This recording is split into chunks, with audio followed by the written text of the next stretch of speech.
Hey there. Grace and peace to you. I'm Captain Roger from the Salvation Army's Hanford, California Corps, and this is the Shield Online. Thank you for joining us for our worship and study time today. This is the fourth and final Sunday of Advent.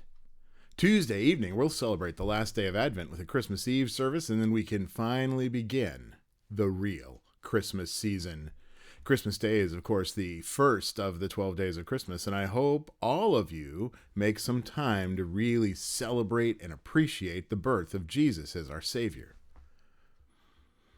We've been examining the history behind the traditional Christmas story, and I think we have found that the true story is so much more amazing than any nativity scene or TV special has ever made it out to be. We started with God demonstrating his amazing power through the unexpected pregnancies of Elizabeth and Mary. In Elizabeth's case, we saw a woman living with great shame in her community's eyes, being redeemed by God's grace. Elizabeth, she became this great inspiration and a sign to Mary, whose own miraculous pregnancy began to take shape. And then Mary and Joseph, while still only engaged, found themselves compelled by a combination of civic and religious duty to travel during Mary's pregnancy. We learned they were unwelcome guests in the home of some relatives, meaning they would have been offered places in the family's living space, but not the honor of staying in the guest room. And last week we heard about the first outside visitors who came to see the baby. They were not particularly welcome either, as shepherds were considered unclean and were usually shunned. But their amazing story of angels praising God was too strange not to hear, and they were allowed in to see the baby Jesus, wrapped in strips of cloth and laid in a manger, just like any shepherd would have done with their own children in their own homes. And those unclean visitors became welcome confirmation to Mary that her baby was something special. Now, today we're going to talk about something that happened later, maybe a year or more after the birth of Jesus. And from a historical standpoint, I should probably skip it and talk about it later, but this event has become so much a part of our Christmas mythology, we have added it into our Christmas stories and pageants over the years, and so I think we need to address it as part of our quest for the truth. And to be exact, we've really only incorporated half of the story of the visit of the Magi into our Christmas nativities for reasons which will probably become obvious as we unwrap the facts around it. So let's begin at the beginning. Turn to Matthew chapter 2, the book of Matthew chapter 2. We're going to start right at verse 1, and I am using the New Living Translation, second edition today because I like the storytelling flow of its translation better than I do some of the more academic translations we often use on other occasions. Right, Matthew chapter 2, verse 1. Hopefully I've given you time to find it. Jesus was born in Bethlehem in Judea during the reign of King Herod. About that time, some wise men from eastern lands arrived in Jerusalem. Now, when Matthew wrote this, he did so thinking that everyone was going to understand who Herod was and when he was king and what Magi were and where to find the East. Now, that last one might sound kind of funny, but if I tell you that there's a British ship in the Eastern Pacific and a U.S. ship in the Western Pacific, I would actually be telling you they were in the same place. The California coast is west to us, but it is far east to them. Or if you're from California and visit Philadelphia and tell them you are from the West, then they'll think you mean the west side of town or maybe Pittsburgh. So where was the East to Matthew and his audience? Well, that would have been Arabia, far to the east of the Jordan River. The Magi traveled from their homes across Jordanian deserts and then over the river and into Jerusalem. I always want to say over the river and through the woods, but no woods here. Just over the river and into Jerusalem. Now, who were the Magi? Well, the word Magi, it literally means the wise ones, and Greek literature describes them as magicians, astrologers, advisors to the king, or priests. And they were not necessarily men, and at no point are we ever told how many of them there are. We'll find out a couple more things about the Magi in a verse or two, but let me cover something else first. Who was Herod? Yeah. The reason we sometimes have trouble figuring out which Herod is which is because Herod the Great had at least 5 sons who were also called Herod. There was Herod, Herod the Second, who was also called Herod Philip the First, and then Herod Archelaus. Next was Herod Philip, who was called Herod Philip the Second, so as not to confuse him with Herod the Second, called Herod Philip, and then Herod Antipas. And then you get into grandchildren where there were more Herods. And confusing matters a little further for those who try to trace family trees. There was a lot of intermarriage going on in that royal household as well, like Herod's granddaughter Herodian, who married her uncle Herod II, called Herod Philip I, until she left him for his half-brother and another one of her uncles, Herod Antipas, with the encouragement of her daughter Herodian, who was also called Salome, apparently in hopes of keeping us from getting confused. But I think it's too late for that. Herod, who was king in this verse, is Herod the Great, and he is nearing the end of his long life and reign. He lived for 70 years, and he was king for 32 of those. Now, Herod's family was deeply involved in the politics of Rome. His father helped fund the assassination of Julius Caesar. And Herod himself, he courted the favor both of Octavian and Mark Antony. And when those two fell out and began a civil war, he sided with Antony. But when it became clear that Antony was going to lose, Herod went to offer his crown to Octavian, who told him, forget for a moment whose friend I've been in the past, and consider instead how good of a friend I've been. And Octavian, he liked the boldness, and he gave Herod back his crown, and in turn Herod supported him throughout his reign. Octavian's name was changed to Augustus once he took over as Caesar. And now, having the support of Rome, Herod's reign over Judea was solid. He used his position to start a series of ambitious building projects which continued throughout his life. He built large cities, and amazing and near undefeatable fortresses, and unbelievable walls around Jerusalem, and a much larger and more impressive temple for the Israelites to worship in. If the Greeks had not already decided on the 7 wonders of the world, Herod's projects would have taken at least 3 of those slots. The temple itself, it took 10,000 men, 10 years of work just to build the walls. The inside had perhaps the most impressive decor ever installed, and the historian Josephus, who saw it before its destruction, he described it this way. Viewed from without, the sanctuary had everything that could amaze either mind or eyes. Overlaid all round with stout plates of gold, the first rays of the sun it reflected so fierce a blaze of fire that those who endeavored to look at it were forced to turn away as if they had looked straight into the sun. To strangers, as they approached, it seemed in the distance like a mountain covered with snow, for any part not covered with gold was dazzling white. Now Herod, he built these things as memorials, either to himself or to the emperor. And when he rebuilt the temple, he even tried to install a Roman eagle emblem at the entrance, which is a clear violation of God's commandments. And a group of Torah students protested, and they tore down the emblem and smashed it to pieces. And Herod responded fairly calmly for him. He had them all hunted down, clapped into chains, dragged to his palace, and then burned them all alive.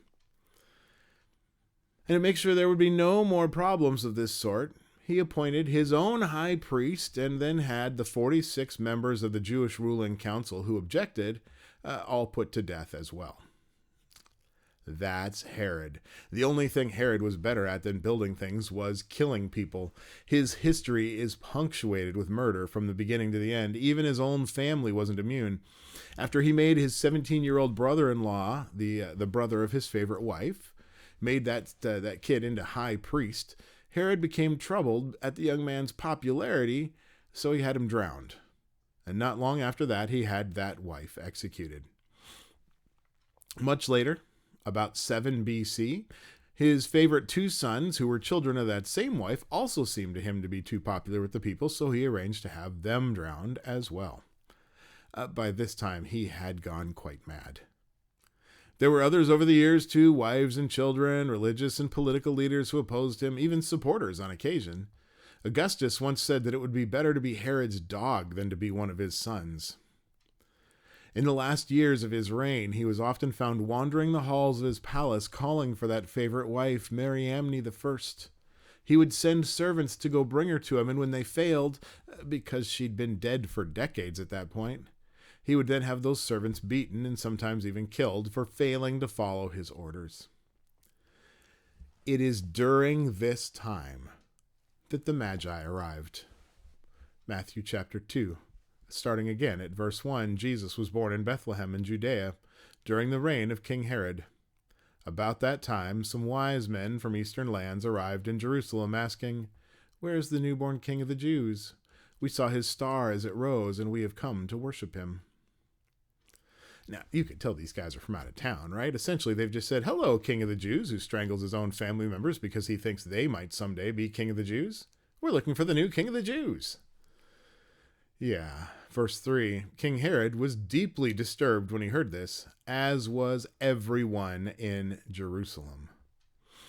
Now, this verse gives us some indication of the size of the entourage which came with the Magi.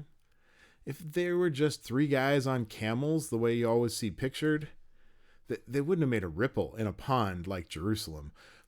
For the whole city to take notice of their arrival suggests this was a full caravan, and that is not surprising.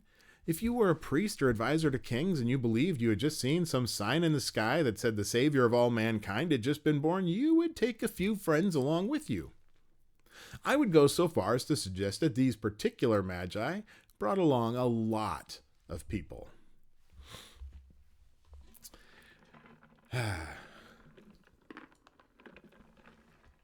Nancy Pelosi once came to an event that I was part of in San Francisco. She had about 20 people with her. And the Magi were more on the level of vice presidents, and they take over 100 people with them everywhere. And back in the days when people needed to carry all of their food and water with them, they had even more. Even if there had only been 3 Magi, we could easily be looking at a column of 1,000 men, and it's probable that there were more than 3,000. One early church tradition said that there were 12 Magi, each of whom had 1,000 soldiers in attendance. And that would mean that there'd be another 1,000 people for each of them as attendants. So when they arrived, it was like dropping a boulder in a puddle. Everyone noticed and wanted to know why they were there. And the baggage handlers and soldiers and other servants traveling with the Magi would have told the people what they were looking for in hopes of hearing information that would be useful to their masters. Now, for people who'd been under Herod's rule for over 30 years, the news that a giant group of Gentiles from a distant land was looking for the new King of the Jews would certainly have given them great cause for concern.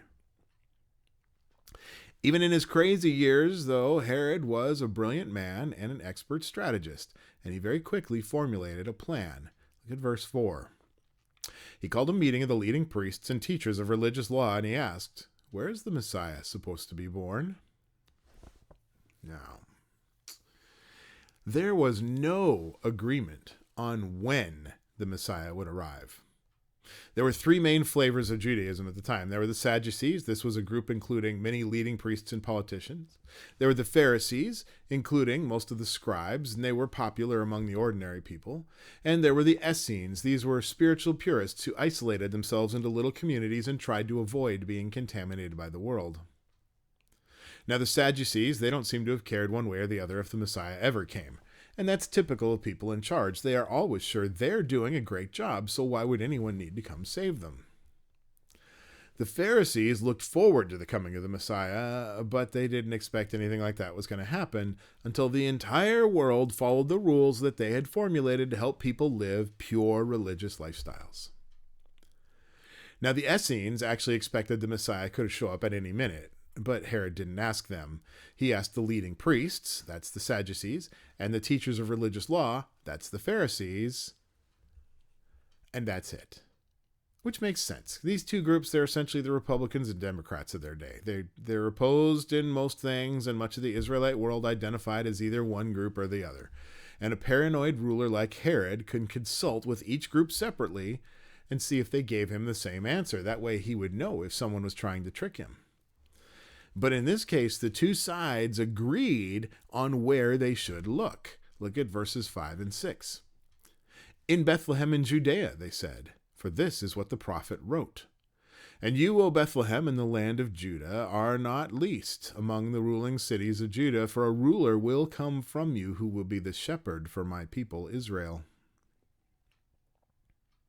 So Herod now knows where to send the Magi, and he knows that if they go with their gifts and followers in their grand caravan, they are much more likely to find the child than he would be. And that's something he could use to his advantage. Verses 7 and 8. Then Herod called for a private meeting with the wise men, and he learned from them the time when the star first appeared. And then he told them, go to Bethlehem and search carefully for the child, and when you find him, come back and tell me so that I can go and worship him too. You know, the kind of worship that involves soldiers and a knife quietly slipped in through the rib cage. Verse 9. After this interview, the wise men went their way, and the star they had seen in the east guided them to Bethlehem.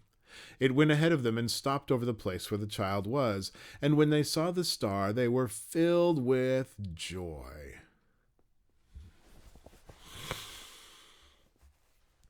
The description of a star rising is a complicated issue, but I think the problem of whether it was a star or a planet or a comet or an angel or a really cool spaceship from Alpha Centauri that just happened to be in the right place at the right time could all be completely negated by a strictly literal reading in the original Greek that this book was written in.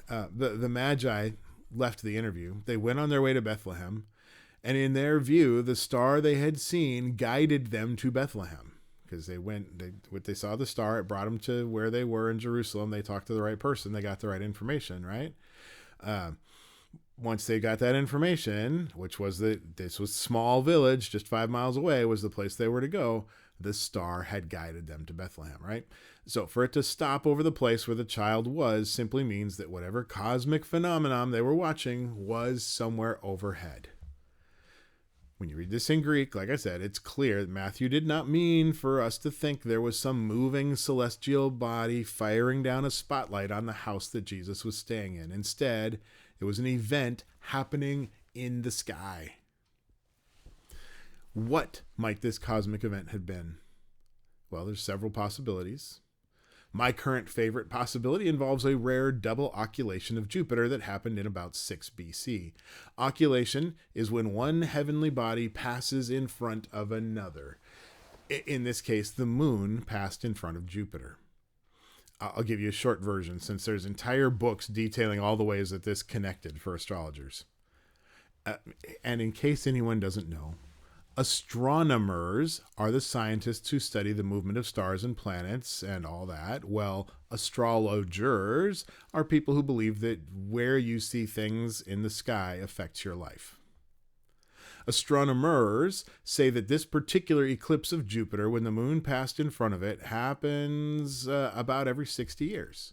Well, the conjunction of it with other events that would catch the attention of the astrologers is much less common. In April of 6 BC, Jupiter had its second occultation.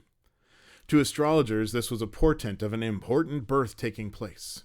In August of that year, Jupiter would have appeared stationary, and then it moved through the heavens, where it went before the zodiac sign of Aries before stopping and standing over the sign.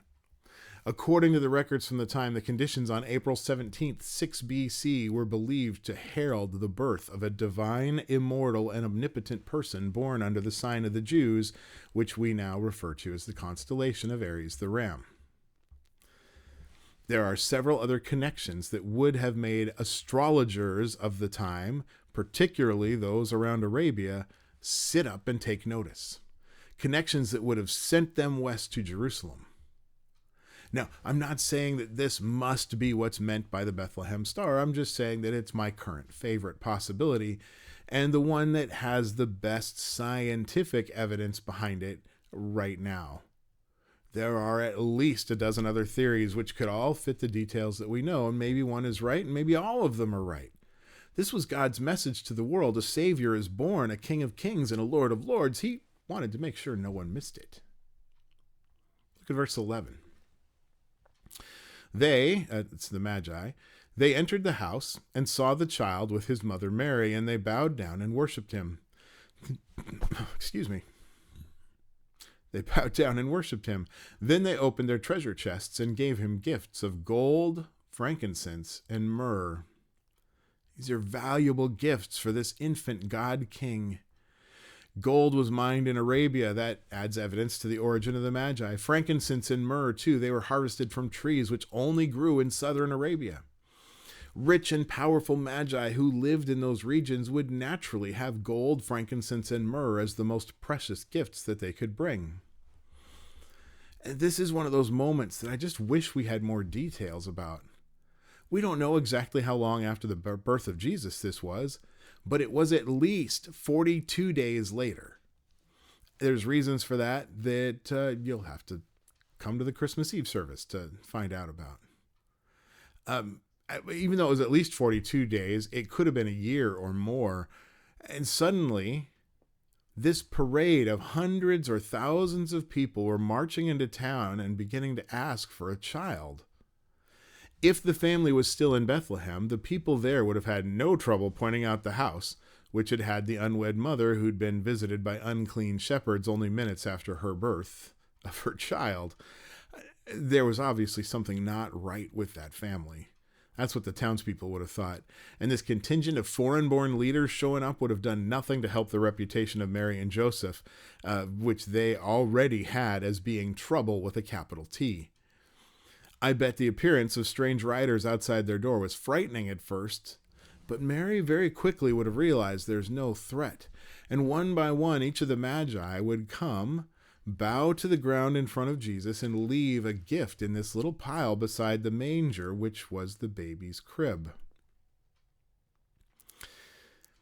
There may only have been 3 kinds of gifts, but they were all intended to help the family raise the child.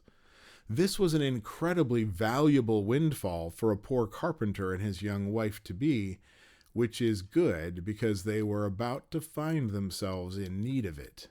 Look at verse 12. When it was time to leave, this is the Magi, when it was time to leave, they returned to their own country by another route, for God had warned them in a dream not to return to Herod. Excuse me.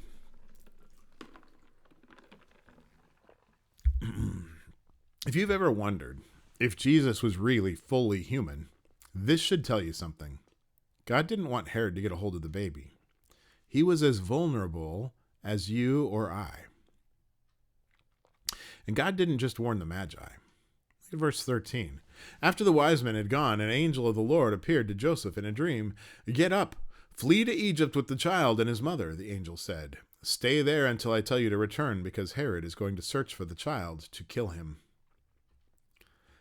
That night, Joseph left for Egypt with the child and Mary, his mother, and then they stayed there until Herod's death.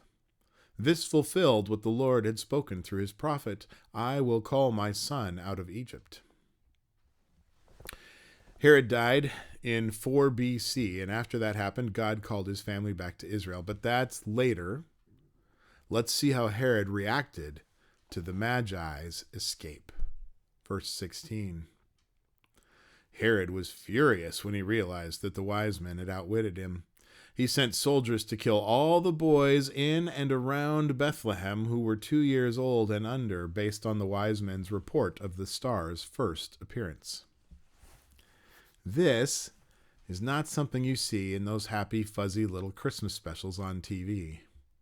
Next on the Hallmark's Channel's 25 Days of Christmas, it's The Slaughter of the Innocents, heartwarmingly narrated by Julie Andrews. We like to think of our baby Jesus as a happy little fellow who never makes a sound and who changes his own diapers.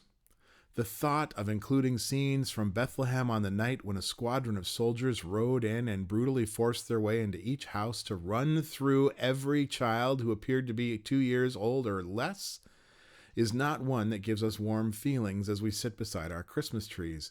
But it is a very, very important story for us for 2 reasons. 1, is simply Matthew's narrative point of view. He is presenting Jesus as the new Moses. Just as Moses was born under a king who used and oppressed people to complete mighty building works, so was Jesus. Just as Moses was born and saved by God during a slaughter of innocents, so was Jesus. Including the story of what the maddened King Herod did to the children of Bethlehem shows us another way that Jesus fulfilled the prophecies about the Messiah.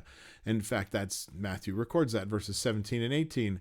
Herod's brutal action fulfilled what God had spoken through the prophet Jeremiah. A cry was heard in Ramah, weeping in great mourning. Rachel weeps for her children, refusing to be comforted, for they are dead. Now, Rachel was the wife of Jacob, who was called Israel, the father of this large family that became the nation that bore his name. And then there's also this, the second thing. We live in a world where brutality is casual. There are wars and bombings and people shooting each other in the streets and innocents being caught in the crossfire. The things that we choose to do to one another are horrifying. How do people live in faith knowing that there's all this horror around us? Well, one way is to remember the Christmas story. A mindless, bloody atrocity took place at the birth of Jesus, and when we read that story and examine our own experiences, we are only too aware of the human potential for terror, a terror that shows its ugly face in Matthew's biography again when Jesus gets nailed to the cross. Dr. Kenneth Bailey, he put it this way: at the beginning of the gospel and at its conclusion, Matthew presents pictures of the depth of evil that Jesus came to redeem. This story reminds us that God was willing to expose himself to the worst we humans can do so that we could know him and know that he really does understand. If the gospel can flourish in a world that produces the slaughter of innocents and the cross, the gospel can flourish anywhere. That's how we can hold fast to our faith in the middle of the darkest times of our lives. Even in these horrifying instances, God is present. He's reaching out to his children. He's offering them safety and peace and love and healing and rest and comfort if they will accept it. Will you accept it? The Magi traveled long distances to see and worship the baby who they knew would become an important king. But Jesus came to us. He meets each of us where we are at. Will you choose to give him your allegiance, or will you pledge that to the world instead?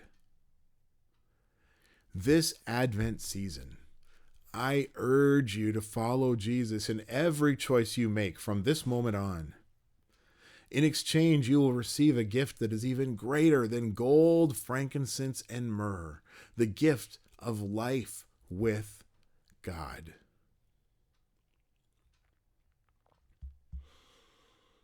One last piece to our story, but we're going to save that for Christmas Eve. Grace and peace to each and every one of you wherever you're at. And wherever you're at, remember this: you have nothing to fear, because wherever you are, whatever situation you are in, God is there. Just go with God. Catch y'all next time.